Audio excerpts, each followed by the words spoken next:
This is called Saranggola ni Pepe. Saranggola in English means kite. So this is Pepe's kite. So this is another dance creation of the two choreographers, Teacher Reggie and Teacher Del. And of course, who are very energetic in teaching and taking care of these kids. They call it Saranggola ni Pepe from the song, again, another song by Celeste Legaspi. Saranggola ni Pepe, it pertains to broken dreams. How a man strives to reach his dreams, whether out of need or out of desire.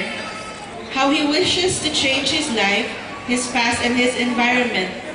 And how sometimes his efforts prove to be in vain, or how he achieves a result different from what he expected or wanted.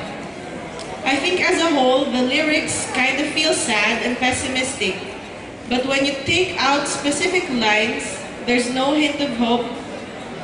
There's a hint of hope or positivism that suggests that no matter how many times you fail, as long as you stick to your dreams and you keep trying, you still have a chance of achieving that happy ending. We believe in the saying that try and try until we succeed, right? You believe that? Yes. Do not give up. So once again, I'm very happy to call on the Fat Kids for Saranggola ni Pepe. Can we all give them very warm round of applause?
Thank you, kids. Thank you very much.